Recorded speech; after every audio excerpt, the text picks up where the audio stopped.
They packed their bags, booked the tickets, and left for a sunny vacation without me. No phone call, no invite, not even a goodbye. For a week, their laughter filled social media while my phone stayed silent. I sat in the same house I had opened to them, treated like a stranger in my own home. But when they came back, suitcase wheels dragging across the driveway, they found something waiting. New locks. $3,000 worth of them. Tell me, have you ever been left out by your own family only to remind them whose door they walk through? It started with whispers, little conversations cut short when I walked into the room, hushed tones over group chats I wasn't part of. I brushed it off at first. Families have secrets, I told myself. Maybe it was a surprise party, maybe just planning I didn't need to know. But when I saw the photos online, my heart dropped. My entire family, smiling on a beach, drinks in hand, sunglasses reflecting the sun, brothers, sisters, cousins, all there. All except me. No call, no invite, not even a passing mention. I sat at my kitchen table, staring at the pictures until my vision blurred. The hurt wasn't about the trip. It was about what it meant, that I was expendable, forgettable. All week, their joy filled the internet. Best family vacation ever, one cousin wrote. Another posted a video of them singing on the bus, laughter spilling into the comments. I watched quietly, pressing like on none of them. I cooked dinner alone, the silence of the house pressing in on me. The same house they had walked through countless times. The same roof I had helped keep over our heads after Dad passed. And yet, when it came to joy, I was erased. By the time the week ended, my sadness had hardened into something else. Something sharper. I called a locksmith. I want them replaced, I said firmly. Every single one.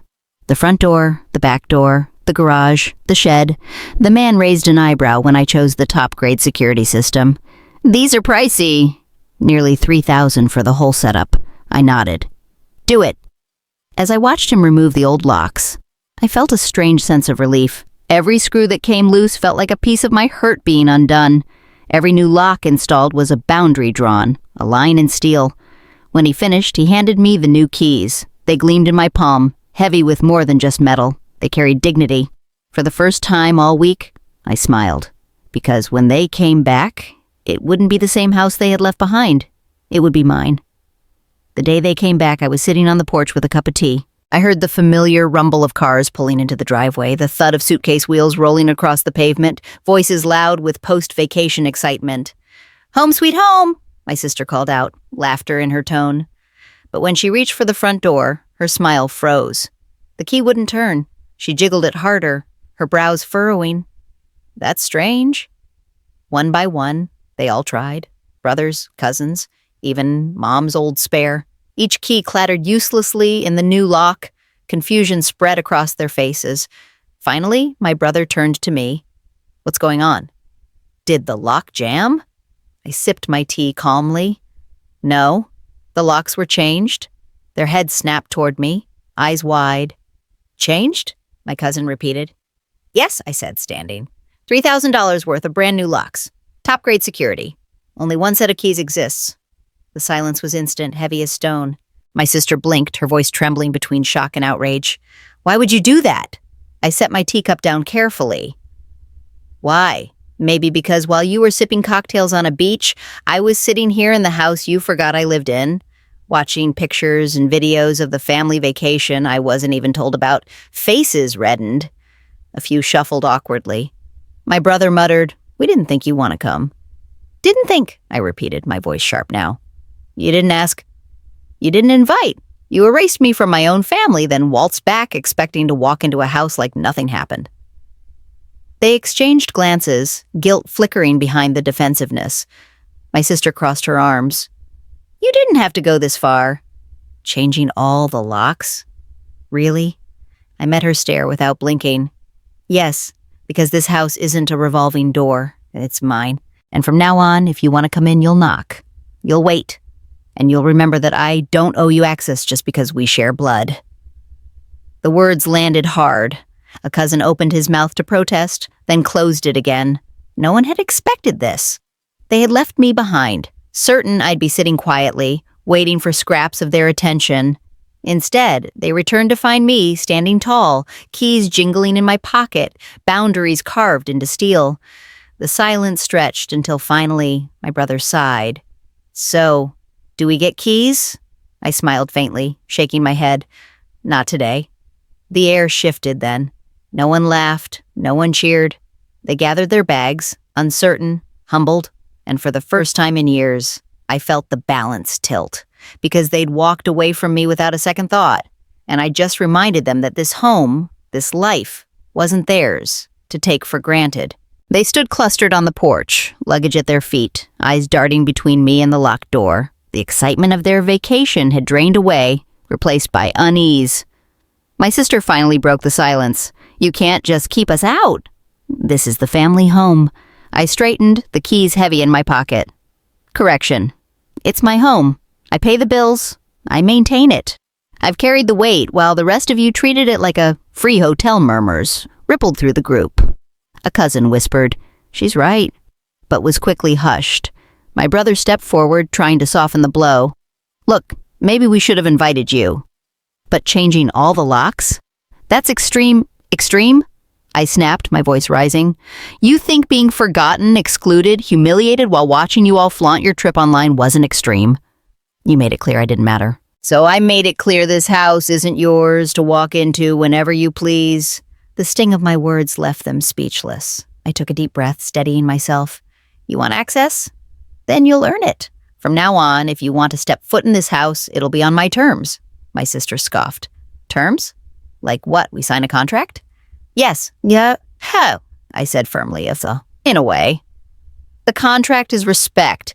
No more treating me like an afterthought. No more using this house without asking. If you want a key, you'll acknowledge the person who holds it." Their faces shifted, some indignant, others guilty. My mother's sister, who had stayed quiet until now, spoke softly. "She's right. We treated her poorly. Maybe this is the wake-up call we needed." For the first time, my sister's defiance faltered. She bit her lip, her bravado slipping. "So, no, what do you want from us?" I looked around this group, my gaze steady. "I want honesty. I want invitations, not afterthoughts. I want you to see me as family, not a doormat. And until I see that change, these keys stay with me." The silence that followed was thick, but different this time. Less defensive, more reflective. Finally, my brother nodded. "All right. You're right. We messed up. We shouldn't have gone without you. We shouldn't have treated you like you didn't matter." He looked me in the eye, sincere for the first time in years. "I'm sorry." The words landed softly but powerfully. My chest tightened, not with anger now, but with a bittersweet ache. I pulled the keys from my pocket, letting them dangle in the air. "Apologies are a start, but actions will prove it. For now, you knock. Maybe one day you'll earn a copy." The weight of the moment pressed on them. Some nodded, others looked away, but none dared argue further. As they picked up their bags quieter now, I felt something shift inside me. For once, I wasn't standing in the shadows of my own family. I wasn't waiting for scraps of attention. I was standing tall, holding the keys to the house and to my dignity. In the days that followed, the house was quieter than ever. At first, I wondered if I'd gone too far, but then the phone started ringing, not with demands, but with hesitant voices. "Can we come by this weekend?" my cousin asked softly. "We'll bring lunch." Another call came from my brother. "We're planning a small barbecue. We'd really like you there this time." And slowly, I realized the locks had done more than protect my doors. They had reset the balance. At the next family gathering, things were different. No one barged into my kitchen unannounced. No one treated the house as though it were theirs by right. They knocked, they waited, they said thank you. It was subtle, but it was respect. Even my sister, still prideful, approached me one afternoon while helping clean up after dinner. She stood awkwardly at the sink, hands wet with soap. "You really scared us with those locks," she muttered.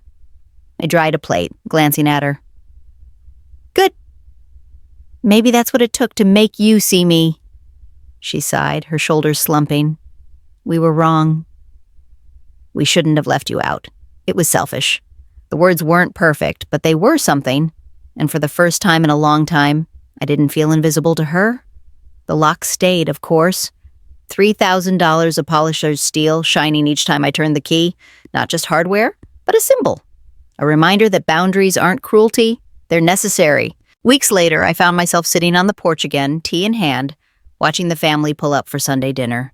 This time, there was no awkward fumbling at the door. They rang the bell. They hugged me first, before setting their bags down. They asked how I'd been, really asked. It wasn't perfection. Families rarely are. But it was change, and it was enough. As I watched them gather around the table, laughter filling the air, I realized I hadn't lost my family by standing my ground. I had finally earned my place within it.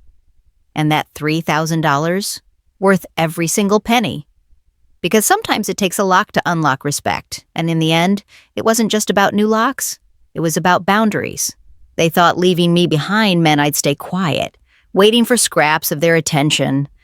But when they came home to $3,000 worth of steel, they learned that silence has limits, and dignity has a price.